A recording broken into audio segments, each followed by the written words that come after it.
തബ്ലീഗ് ജമാഅത്തുകാരന്റെ കയ്യിൽ കാണുന്ന തസ്ബീഹ് മാല, തബ്ലീഗ് ജമാഅത്തുകാരൻ നിസ്കാരത്തെ കുറിച്ച് പറയുന്നെങ്കിൽ, അതുപോലെയുള്ള നല്ല നല്ല കാര്യങ്ങളെ കുറിച്ച് പറയുന്നെങ്കിൽ അതിനെക്കുറിച്ചൊക്കെ നമ്മൾ പറയും അതൊന്നും പരിശുദ്ധമായി പരിഗണിക്കപ്പെടുന്ന കാര്യമല്ല. എന്തുകൊണ്ട്? ശരിയായ വിശ്വാസത്തോടുകൂടി, പരിശുദ്ധമായ സുന്നത്ത് ജമാഅത്തിന്റെ വിശ്വാസത്തോടുകൂടി സൽക്കർമ്മങ്ങൾ നിർവഹിക്കുമ്പോൾ ആ സൽക്കർമ്മങ്ങൾക്ക് മാത്രമാണ് ദീനിൽ പരിഗണനയുള്ളത്. എന്നാൽ എന്താണ് തബ്ലീഗ് ജമാഅത്തിന് സംഭവിച്ച പ്രശ്നങ്ങൾ? നമുക്കറിയാം, മുഹമ്മദ് അബ്ദുൽ വഹാബിന്റെ ആശയങ്ങൾ ഉൾക്കൊണ്ടുകൊണ്ട് പ്രവർത്തിക്കുന്ന വഹാബികൾ, ആ വഹാബികൾ തൗഹീദിന്റെയും ശിർക്കിന്റെയും അതുപോലെയുള്ള ഒരുപാട് വിശ്വാസ കാര്യങ്ങളിൽ സുന്നികളുമായി വേറിട്ടുന്നുകൊണ്ട് ധാരാളം വികലമായ വിശ്വാസങ്ങളും ആശയങ്ങളും ഇവിടെയുള്ള വഹാബികൾക്കുണ്ട്. അതുപോലെ തന്നെ ജമാഅത്തെ ഇസ്ലാമിക്കുണ്ട്. തീർത്തും സമാനമായ ഒരു വഹാബി വിശ്വാസത്തിന്റെ ആളുകളാണ് തബ്ലീഗ് ജമാഅത്തിന്റെ ആളുകളെന്ന് അവരുടെ ഗ്രന്ഥങ്ങളിലൂടെ നമുക്ക് മനസ്സിലാക്കാൻ സാധിക്കും. അവരുടെ പ്രവർത്തനങ്ങളിലൂടെ നമുക്ക് മനസ്സിലാക്കാൻ സാധിക്കും. അവരുടെ ഓരോ നീക്കങ്ങളിലൂടെയും വഹാബീസവുമായി തബ്ലീഗ് ജമാഅത്തുള്ള ബന്ധത്തെക്കുറിച്ച് നമുക്കറിയാൻ സാധിക്കും. പക്ഷെ എന്താണ് മാറ്റം? വളരെ മൗനമായിക്കൊണ്ട് വഹാബീസത്തിലേക്ക് റിക്രൂട്ട് ചെയ്യുന്ന, അതല്ലെങ്കിൽ ഒരു മൗനമായ ഒരു സൈലന്റ് വഹാബീസം, അതാണ് നമുക്ക് തബ്ലീഗ് ജമാഅത്തിൽ കാണാൻ സാധിക്കുന്നത്.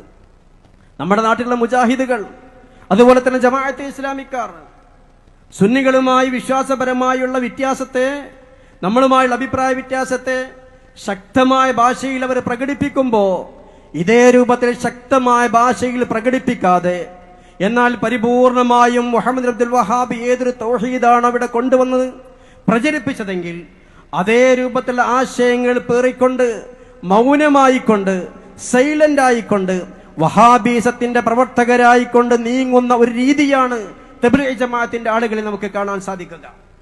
വളരെ പ്രത്യക്ഷത്തിലുള്ള ധാരാളം കാര്യങ്ങൾ നമുക്കറിയാൻ സാധിക്കും. നമുക്കറിയാമല്ലോ, നമ്മുടെ നാട്ടിൽ ധാരാളം സുന്നി പള്ളികളുണ്ട്, അതുപോലെ തന്നെ മുജാഹിദ് പള്ളികളുണ്ട്, മൗദൂദികളുടെ ജമാഅത്തെ ഇസ്ലാമിയുടെ പള്ളികളുണ്ട്. ഈ പള്ളികളൊക്കെ തമ്മിൽ വളരെ പ്രകടമായ മാറ്റങ്ങൾ നമുക്കറിയാമല്ലോ. എന്തൊക്കെയാണ് മാറ്റങ്ങൾ? സുന്നി പള്ളികളാണെങ്കിൽ ആ സുന്നി പള്ളികളിലൊക്കെ സാധാരണ മഗ്രിബിന്റെ ശേഷമോ അതല്ലെങ്കിൽ ഇശാഇന്റെ ശേഷമോ ഹദ്ദാദ് റാത്തീബ് ഉണ്ടാകും. പരിശുദ്ധമായ റമദാൻ 17 ബദ്രീങ്ങളുടെ നേർച്ചയുണ്ടാകും. അതുപോലെ തന്നെ റബീഉൽ അവൽ മാസമാകുമ്പോൾ റബീഉൽ അവൽ മാസം മുഴുവനും, അതല്ലെങ്കിൽ റബീഉൽ അവൽ മാസം 12 വരെ ഓരോ മഹലിന്റെയും പതിവനുസരിച്ച് മൗലിദുകൾ ഉണ്ടാകും. ഓരോ മഹലിന്റെയും സാഹചര്യം അനുസരിച്ചുകൊണ്ട് നബിദിനാഘോഷ പരിപാടികൾ ഉണ്ടാകും.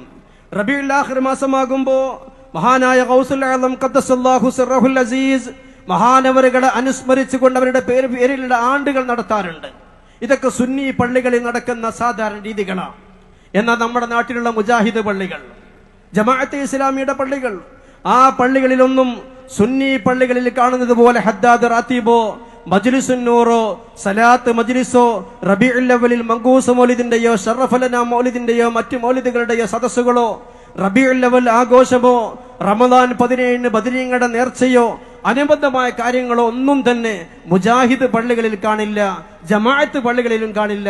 സുന്നി പള്ളികളിൽ ഇതൊക്കെ ഓരോ നാടിന്റെയും സാഹചര്യം അനുസരിച്ച് സജീവമായി കൊണ്ട് നടക്കുന്നുണ്ടാകും. ഇനി പ്രിയമുള്ള സഹോദരങ്ങളെ, നമ്മൾ ആലോചിക്കുക, നമ്മുടെ നാട്ടിൽ നമുക്ക് പരിചയമുള്ള നമ്മുടെ അടുത്ത പ്രദേശത്തുള്ള തബ്ലീഗ് ജമാഅത്തിന്റെ പള്ളികൾ ഉണ്ടാകുമല്ലോ. ആ പള്ളികളൊക്കെ ഏത് രൂപത്തിലാണ് നീങ്ങുന്നത്? ഏതെങ്കിലും പള്ളികളിൽ നമ്മുടെ പള്ളികളിൽ നടക്കാറുള്ളത് പോലെ മജ്ലിസുന്നൂറിന്റെയോ സലാത്ത് മജ്ലിസിന്റെയോ ദിക്ർ ഹൽക്കയുടെയോ ഹദ്ദാദ് റാത്തീബിന്റെയോ റബീഉൽ അവൽ മാസത്തിലെ മൗലിദിന്റെയോ റമദാനിൽ ബദ്രീങ്ങളുടെ ആണ്ടിന്റെയോ അതുപോലെ നേർച്ച ഭക്ഷണത്തിന്റെയോ അതുപോലെയുള്ള ജീലാനി സദസ്സിന്റെയോ ഏതെങ്കിലും സദസ്സുകൾ, അത്തരം കാര്യങ്ങളെ കുറിച്ചൊന്നും അവർക്കൊന്നും പറയാനുണ്ടാകൂല. അവരുടെ പള്ളികൾ അതുപോലെയുള്ള പ്രവർത്തനങ്ങളൊന്നും കാണൂല. അതാണ് ഞാൻ പറഞ്ഞത്, സുന്നികളും വഹാബികളും തമ്മിൽ ആശയപരമായി വിശ്വാസപരമായി ഏതൊക്കെ വിഷയങ്ങളിലാണ് അഭിപ്രായ വ്യത്യാസമുള്ളത്, ഈ അഭിപ്രായ വ്യത്യാസമുള്ള വിഷയങ്ങളിലെല്ലാം ഏതാണ്ട് ഏറെക്കുറെ മൗനമായിക്കൊണ്ട് സൈലന്റ് ആയിക്കൊണ്ട് വഹാബി പക്ഷത്ത് നിന്ന് കൊണ്ട് പ്രവർത്തിക്കുക എന്നുള്ളതാണ് നമ്മുടെ നാട്ടിലെ തബ്ലീഗ് ജമാഅത്തിന്റെ സ്വഭാവം. ഇത് പൊതുവെ തബ്ലീഗ് ജമാഅത്ത് എന്താണ് പ്രശ്നമെന്ന് ചിന്തിക്കുന്ന ആളുകൾക്ക് മനസ്സിലാക്കാൻ വേണ്ടി ഞാൻ പറഞ്ഞ കാര്യമാണ്.